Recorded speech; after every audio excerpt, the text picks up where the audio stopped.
Hi. So some of you know me. My name is Jeff. I'm an engineering manager here at Riot. For those of you who don't know me or don't know my background, I've been working in technology for about 2 decades. I started as a sysadmin, systems engineer, software engineer, and now people manager. Our ability to develop complex systems requires quite a lot of us, and mainly it requires us to be correct, to be right. And being right is central often to our perception of value. So anyway, I guess it's important for you to know who I am, but I think it's more important for you to know that I used to be kind of a dick, maybe as recently as yesterday. Right? So you know the type, right? Good looks, charming, talented, with a pathological attachment to being right. So I've struggled through most of my career with the personal aspect of what we do. The truth of our trade is that misconception, contention, and conflict arise just as often as brilliance, innovation, and creativity, right? So dealing with conflict and contention as it arises can be difficult. The causes can be subtle, and we may not be fully aware of the root cause. So what I'm hoping to give you in the next 15 or 20 minutes are some things that have taken me roughly 20 years to learn. So we're an agile organization, right? And many of us work in Scrum. Ken Schwaber in Agile Software Development with Scrum describes 3 sources of variation in a technical project. And in no particular order, they are technology, requirements, and people, right? So what's hard about working on technology? What's hard about people? It's this third source that Schwaber says has the power to raise the noise on any particular project by an order of magnitude, right? So assuming that technology and requirements are flat, there's 0 variation, it's the mere fact that individuals and individuals working on teams are present that will raise the complexity of the project. So that's awesome, right? We show up with our best intentions, our creative intelligence, we're ready to go. And then it turns out that our most valuable assets can often be the source of unwanted noise, variation, or friction. So what do we do? So Conway's law also expresses this, right? So in its simplest form, what Conway's law is saying is that our external output is relative to our internal state. So put another way, what we do is affected by who we are, or how we are. So it's hard to deny. So I don't think Mel Conway really was thinking about the sociological aspects of this law when when he put it out there. Like, I don't think that he was sitting on a mountaintop meditating and went, bop, right? He was really talking about how software is developed. But it's really hard to miss the sociological aspect of this law. So to counter this, we look to process for solution to complexity and variation. And agile and lean processes really help, right? They help to expose hidden work. They help us to get organized. They help us to communicate effectively around the work that we're doing. But Scrum and agile processes don't force us to hear our colleagues, right? To hear and understand who we work with, that's left to us to figure out. So what's at the heart of the matter? Like, what is the contention or the friction that we're talking about? Well, it's really hard to deny that thoughtful or serious work is going to bring about contention. As a matter of fact, contention is a key component to creativity, right? It's where your idea and my idea meet. And so some argumentation, some back and forth is super relevant to get the best result. In a best ideas wins culture, we want to engage in active conflict, but we want that conflict to be open. It should be an exchange of ideas. It shouldn't be the kind of contention in the sense of this is my position, as opposed to contention in the sense of we're having a heated, difficult argument, right? 2 meanings for the same word. So let me see if I can produce some of what I'm talking about, right? Correct. So for the programmers in the room, you must all recognize this as correct. Correct? Maybe a quick show of hands.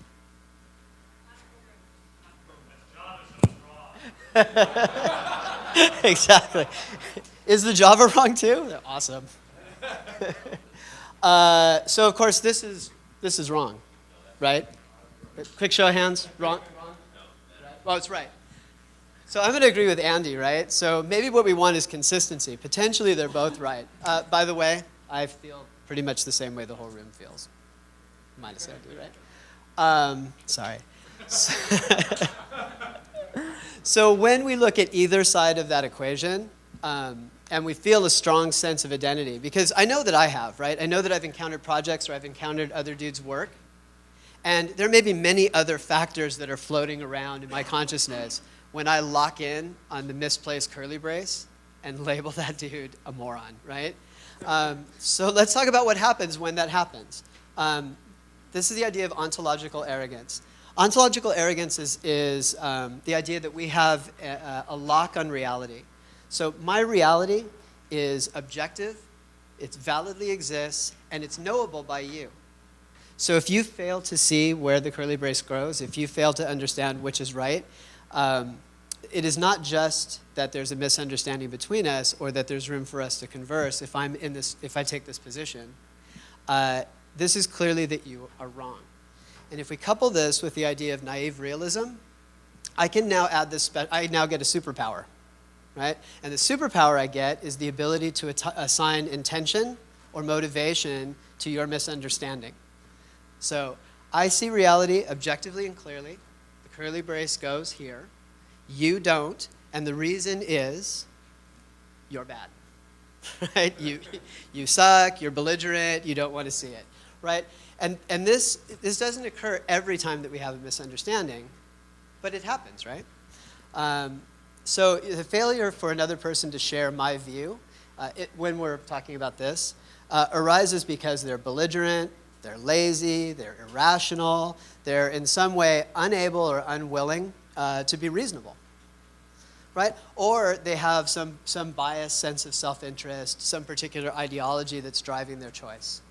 Either way, it is not that there is a distance or a gap between our understanding. It is that you are objectively and clearly wrong. So if you couple this with fundamental attribution error, which is the inability to recognize the situational causes for things, it gets even worse. So I'll give you an example. You're in a meeting. Dude shows up 5 minutes late, 10 minutes late, right? And everybody in the room, arms folded, kind of giving him the look, right? And so the dude says, hey, sorry, dude, sorry I'm late, right? But, dog ate my homework, car, battery died, the line at the bank, and he has a bunch of reasons. And the expectation is that other people will onboard an understanding of the complexity of your life, right? We want this, actually, from people. On the other side of that, your arms are folded. There's no way that you're looking at it in that way, right? What we're looking at is the objective wrongness of this dude. So you are late. You were always late. You were Lady McLaterson, and that's it.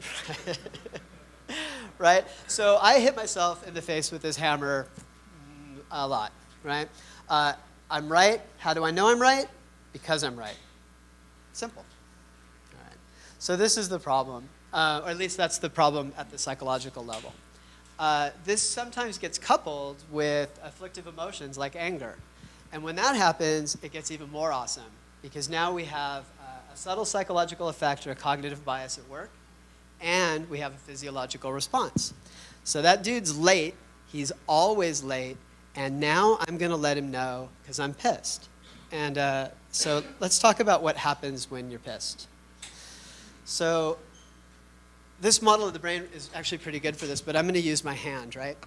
So if my hand is the model for the brain, then this is my brainstem, right? This is the amygdala, the thalamus. The basal ganglia will be somewhere back here, right? And then we'll wrap this. This is like the lizard part. This is the caveman part of the brain, right? Then we'll wrap this with the awesome part, the neocortex.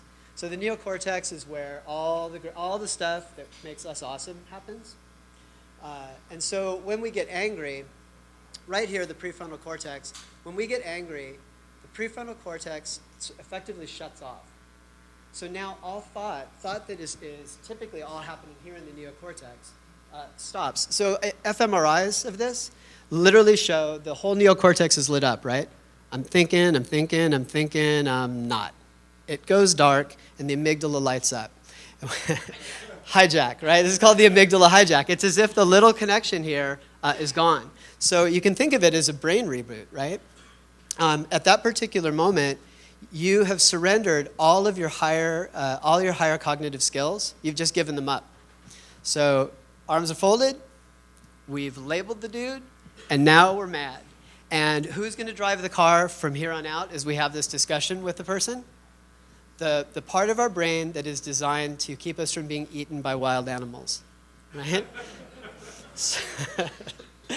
Awesome. Yeah. So Jane and I were talking about this before the talk, but it's literally like, so now you're engaged, right? Your fight, flight, or faint reflex has engaged, and we've chosen fight, and we're going to talk the dude to death, right? When the amygdala is active in this way, we have a full brain reboot, habituation takes over, hilarity ensues, right? I refer to this as a cognitive blackout. Yeah? So, sorry about that. So what's going on? I can be a difficult dude, right? I'm a stickler for detail. I will push for clarification, sometimes long past the point at which it's comfortable for you. I feel like this is awesome, right? I feel this is the pursuit of a great outcome. So if there's a misalignment in our understanding, I want some kind of alignment. I want some kind of clarity. And the way in which I go about doing that varies, right? Varies in dependence on my attachment to my position. So my wife describes it, the uncomfortable part, the part where I've maybe labeled you as not thinking effectively or something, like this. She says it's like I'm holding a mouse by the tail, and then I'll let it go, see where it's going to go, and then hold it down again, right? Another way because she spends a lot of time with me, another way she's described it is that I'll run ahead of the argument, like down a hallway, shutting off all the doors and windows, so, no escape. I think what I'm doing is framing the discussion. What she thinks I'm doing is holding her hostage, right, until she confesses that I'm right. Yeah. So, there's something really subtle happening here. It's very subtle. Sometimes it's hard to recognize. But what we're doing is we're misinterpreting disagreement for threat. Quite literally, the person that we're in active conflict with over an idea, we think we have to talk to death. Yeah? So I have a theory about why this is. So if our job was to make table legs, then we would all stand in front of our respective lathes, right? And we'd we'd work on the table legs. And if we had a defective one, we'd toss it over our shoulder, or maybe we'd hold it up to the dude next to us, and we'd look at this terrible table leg, and we'd chuck it, right? But we wouldn't get super hung up. We probably wouldn't have huge arguments. We'd grab another piece of wood out, and we'd start going. This is because table legs are exterior to us. But we work mainly with our thoughts, right? We quite literally, for many people in the room, we create stuff out of our heads. And that is interior to us and therefore super personal. I know a lot of programmers who will say that they are not their code. But I've seen active, fully engaged contention over a pull request or a commit. So I know that there's a balance there somewhere between being objective about the work we're doing and being attached to a sense of self that is defined by our work. Right? It would be hard to be good at what you do if you didn't put yourself into it. And sometimes what that literally means is ponying up your sense of identity for others. And being vulnerable in that way is frightening, scary. So my own personal view is that while vulnerability is awesome, and we read about it in HBR all the time, and it's also quite literally frightening. And we could find ourselves, or our fight-flight responses being triggered as we're attempting to expose who we are to others. So it's dicey territory.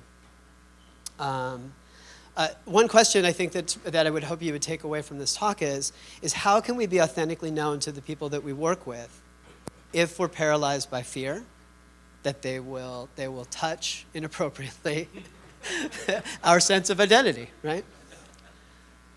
All right, so Peopleware, I don't know if you haven't read it, you can download it from the internet. You can print it off the printer on the second floor. It's only a few hundred pages. Don't do that. But this, out of that entire book, I think this really sums it up for me. This is a trap. The trap of rightness is a legit trap. I fall into it every day. Like every day in some small or big way, I find myself clinging to an idea. So sometimes it's visible to others, sometimes it's only visible to me. But I have to work really hard to relax that hold, right? Listen, so I've worked a lot of different places. This is maybe the best working interaction I've ever had because I'm surrounded by incredibly smart people. So I'm really lucky because when I interact with you, I have a physical manifestation of the problem with this mode of thinking. So I get a little space just because I'm talking with you. But think about how that works in the world at large, right? It probably doesn't scale very well. So I need to be responsible for my understanding. Nope. So what are we defending when we talk about our sense of self or our sense of rightness? I have a good friend, and he talks about the rule of the hole. So the rule of the hole is that when you're in a hole, you stop digging, right? And for me, that hole is that lock on correctness or rightness. So reification is what drives this. So reification is when you take an abstract concept, maybe a concept about right, wrong, good, bad, and you make it concrete. Once we do that, we're locked in two ways. So if I have a perception issue with you, or if I'm locked in ontological arrogance, right, and I have a misapprehension of my own idea, I'm doubly screwed, right? Because I'm digging a hole that I will never be able to climb out of. All right, so let's see. So how do we solve the problem, right?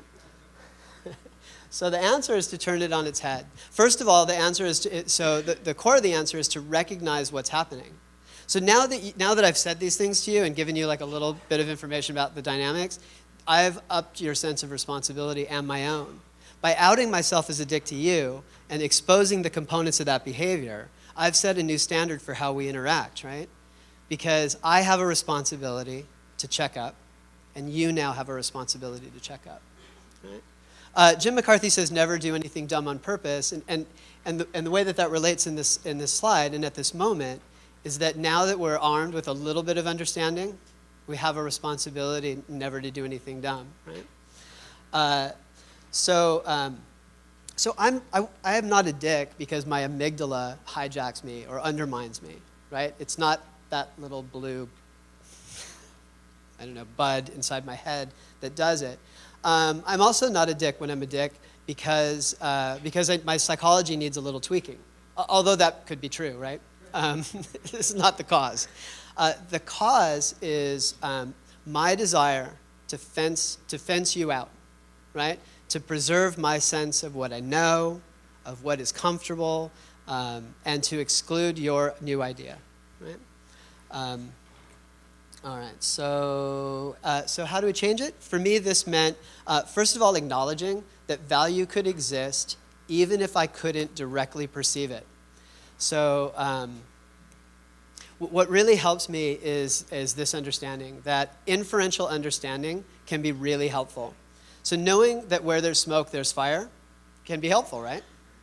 In the same way, understanding that my lock on reality may not be the only one helps to soften my position, right? Understanding the environment that I'm in. You know, when I talked about being here at Riot, understanding the quality of the people that I'm working with helps to soften that view, especially when I'm really locked in. Like if I can really feel it, and do you all know what I mean when, like, really feel it? Like when I'm really engaged, you know, I can feel this sort of tingly sensation in the back of my head. I don't know if everybody senses it this way, but this is what happens for me. I can feel it back here. Right, that's probably the cortisol and the testosterone, the cocktail that's just flushing my brain at the moment. I feel like I've maybe swallowed a little ant poison, so my stomach feels a little bit off, right? Maybe I'm leaning forward, my arms are crossed, maybe my legs are crossed if I'm standing. Like I'm bracing for that fight. And when I can feel that internally, like I may not know what anything else to do, but I do know this. There is no way that we're going to be having like a rich and meaningful exchange of ideas, right? So maybe my responsibility is to take a walk, or maybe my responsibility is to focus on my breathing for a minute and maybe let that not happen. A full-blown amygdala hijack, like when it really happens to you, it takes hours to get over the hangover. Like you are literally out. Like I don't know if you've ever experienced it. I've experienced it a few times in my life, and it takes hours to get over.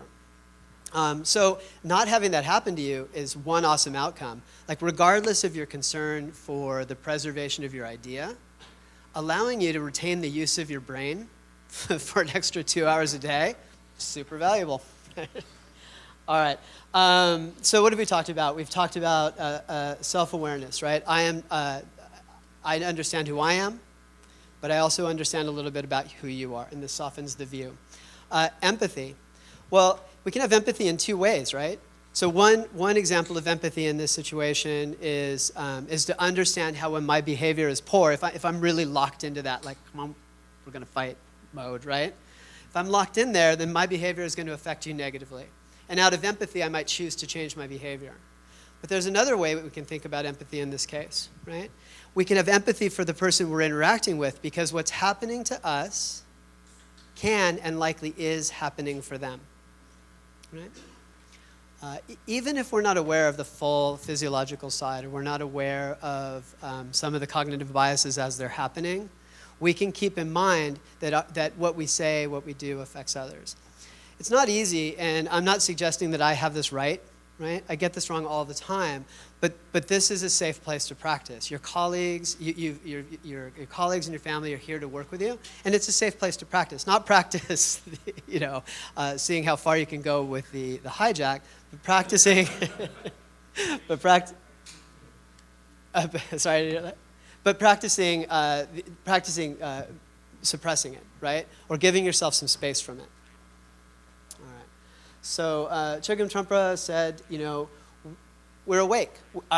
What he's saying in this quote is that fundamentally, right, at the base level, we're equipped with what we need, right? So which we can negotiate our different visions of what the current reality is, but we can handle it. So even if there's disagreement, we can handle this in a way that doesn't take away from the other. So the best right that we can have is the right that preserves dignity on all sides, right? All right. So I would say that to the extent that how we do what we do is governed by kindness, then we're going to be in good shape, right? The role of a teammate is to act as a base of support for his other teammates. I think about this all the time because we end up playing other roles with each other and on teams. But the fundamental role, the core purpose of being together is to act as a base of support for the other people on the team, the other people in your life, right? Sometimes we get that flipped and we think that people exist as objects to help us fulfill, our desires. It's useful to keep in mind that just like you want to be happy, so does the person that you're facing, and you're both working toward towards some understanding. And when that understanding needs to be refined, that's just what needs to happen. Now, there are many ways that can manifest, right? If a child is running toward an outlet with a fork, you might want to make a face, right? You might want to yell out, and that's probably a good thing. So there are times when our communication is going to take different forms. I'm not suggesting that we have to treat each other with kid gloves, or that we have to, that in our interactions we can't be frank or honest or authentic. As a matter of fact, I'm suggesting the opposite. We should be. We just should acknowledge what's happening on both sides. So, all right. So I guess the last thing I would say is that change is hard. So if you're like me and this arises for you, the only way to deal with this is practice. right? I think when I was talking about the ham model of the brain and the amygdala, the basal ganglia sits right back there. I don't know exactly where, somewhere in the soupy mess, right? And every day we make, I don't know, 3,000 some odd automatic decisions. We don't have to let that part of our experience govern how we interact with each other. Yeah? So one thing we can do is practice. We can pick people that we know and trust to practice with. We can practice silently in situations that test our, that test us. However it is this is going to work, it's only going to work from our side. The good news, though, is that you're not a victim of your psychology or your physiology. This is the basis for everything that's awesome about you, everything that's awesome about me. And together, it makes us all incredibly awesome. All right? So I think that's it. If you have any questions, you can take them now.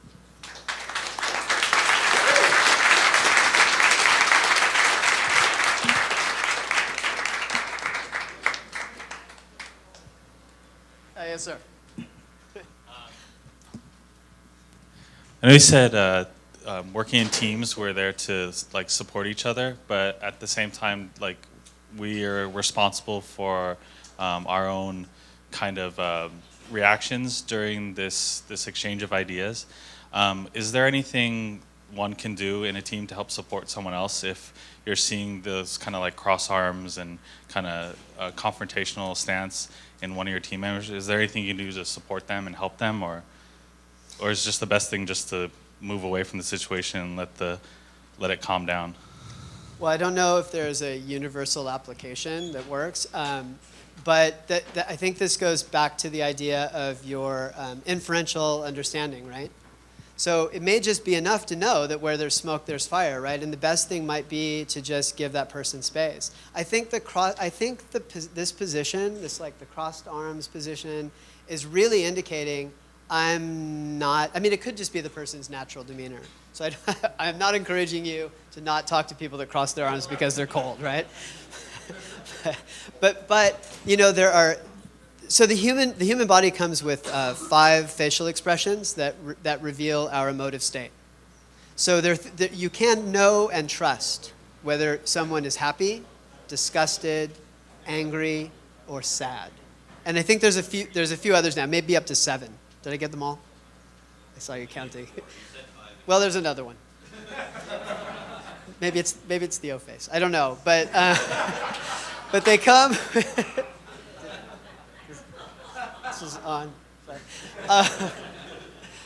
So you can trust that, right? So if the face that you see is the angry face, right, and you see the crossed arms, I think it's fine to say, there's probably fire there, right?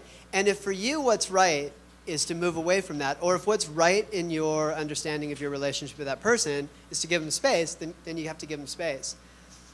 The key responsibility for an individual is to cultivate that awareness. I think I couldn't say it enough. I am not professing to be like awesome at this, right? I like you now, I understand some of the mechanics involved in interpersonal conflict. But that doesn't mean that I'm ace at resolving it or ace at recognizing where you are at. The only time that I know for sure that I'm completely out of my mind is when I'm assigning intent. Right? So if I believe that I know what you're thinking, that's for me, I'm like, I'm out. Yeah, disqualified. I have nothing of value to add here, right? Because the minute that I believe I have a superpower beyond the ones I was given, I'm out. Does that make sense? Okay. Anything else? Nope. I'd say too, as a response to the example that Jeff gave earlier with respect to like somebody coming into a meeting late, one technique in that particular example that's helpful is to say like, hey, welcome, here's a brief summary of what we were just talking about, and help that person sort of get integrated with the rest of the group very easily. And I think the exercise there is to put yourself in that person's position and say, what do they need in order to be on the same level as everybody else, right? Not necessarily to agree if you're having an argument, but to make sure that that other person is heard and feels that they're a welcome part of the discussion.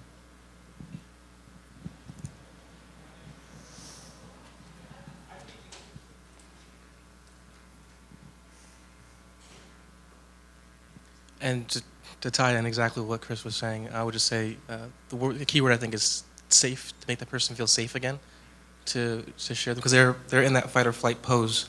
But the quickest way I think to pour cold water on it is to do something to make them feel safe.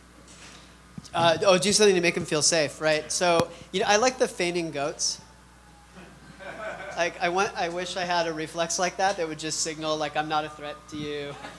I'm not as invested as you think I am. Just like, yeah, so I am not a good advice giver for this. I misunderstand all the time, and I would worry about giving any kind of concrete advice. Yeah, if your relationship with someone is such that you feel like that's a safe place to enter in, yeah, you should, right? Compassion should be the motivator. What that thing that I was talking about, like putting the finger on the mouse's tail, that's me entering in and then me sort of relaxing. But what I'm not relaxing is my idea of what the outcome needs to be, right? What the outcome needs to be is that you need to onboard my reality. And that's the problem. The problem is not necessarily that I'm, maybe it is, that I'm holding the mouse by the tail. But the real problem is that I'm doing that because I'm driving toward an agenda. It is a type of aggression that is clearly happening, but it is free of all the external ceremony that comes with a fight, right? So if we came in and we like threw our stuff down, we're like, all right, let's discuss, some technical problem. Yeah, fine, right? And then we wrestled each other. Then it's clear, right? Because you have the whole external display. But when I'm pushing my agenda, there's nothing external. As a matter of fact, some people are super adept at like, I'm good. Why are you mad, bro? So it's just a matter of awareness, right? I think asking qualifying questions, really trying to. I wouldn't want to suggest that people should be like that. They should be pushovers either, right? I wouldn't want to be a fainting goat just because someone is pushing an agenda that I want to reject. This is maybe important. We shouldn't leave here thinking that we don't have discernment as a skill. We do, and you have to use it, right? So if someone pokes you in the eye every morning, and says, good morning, right, and pokes you, we can use our discernment and we can say, that's terrible. And we can say to that person, I get that this is your idea of happiness. It does not comport with mine. Please stop, right? And so this is, I don't know, I'm in weird territory now, but a Buddhist monk told me this, and I've never forgotten it, because why would he tell this story, right? So he's like, if your grandmother was going to kill you with a gun or a knife, what would you do? And I'm like, I wanted to know, why is my grandmother going to kill me?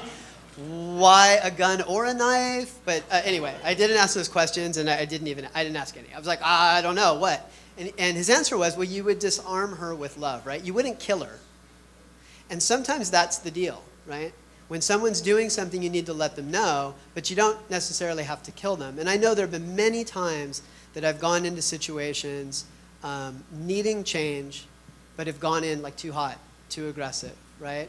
And that's because I'm too rooted in what I need or want, and I'm not at all invested in what they need or want. Yeah? The one thing I would ask is, okay, as far as being, like you said, like someone shows up late all the time, and that was like a practice, and everyone in the room would like them to not be late or disrupt the meeting anymore. I would say yes, that you would like to accept them and not make them feel bad at that time of what's going on. But as someone who I used to always be late for everything, someone asked me one morning, said, had you left the house 15 minutes earlier, would you have been on time? Even with traffic, even with everything going on, would that have happened? And I said, well, I wouldn't have expected an extra half an hour in my day. And he said, but if you had left earlier, would you have been here? And I said, well, yes, and that changed my view completely on the situation. But the way he came across it was at first, come on in, and then let's talk about this. Is that like what you would say is it's still okay to have the conflict, Right. but as long as it's the right goal and mindset? I think I hope that it was clear in the presentation. Conflict it's a part of the soup. It's like it's an ingredient in the awesome that we bring. So we shouldn't be afraid of it. We're not trying to remove it from our environment. We're trying to work with it in a way that's healthy, right? And that sounds like an unbelievable example, right? Another quick story. So the Dalai Lama hosts this thing called the Mind Life Conference, right? And so he brings like Western philosophers together. Everybody comes to talk. And I wasn't there for this, but I've heard this story many times, and it cracks me up. So the question that was asked from a Western philosopher of the Dalai Lama was like, what do you do about Hitler? Right? Because this is a little bit what we're talking about. What do you do with the objectively bad dude? And so, the first response was, well, you gotta love him, which was deeply unsatisfying to. So there was just an expression of that's really unsatisfying. Could you think about it a little more? So these lamas got together. They had a little confab, right? They all talked, and they came back, and they said, okay, now that we understand who Hitler is, because there was maybe some misunderstanding, this is like a bad node in a vast interconnected web. Yep. So the answer was, we're in weird territory, but the answer was you should strike his head from his body and you should make a terrible face, but don't be mad, right? So the instruction seems, as I understand it, with my limited understanding was, we gotta love that dude, but yeah, maybe we gotta tell him. So as it applies to you, like that's kind of what happened to you, right? We're cutting to the root of the problem. The reasons that you give for being late are not the issue, it's the impact on this team. And we want you to consider that there are ways that you can stop impacting this team. That's cutting to the root of the problem for the group. But the way that it was done was by showing you, in this case, not a furious face, right? But showing you a soft and kind face. And that's, I think that's great. Yeah. All right, well, thank you so much. I really appreciate it.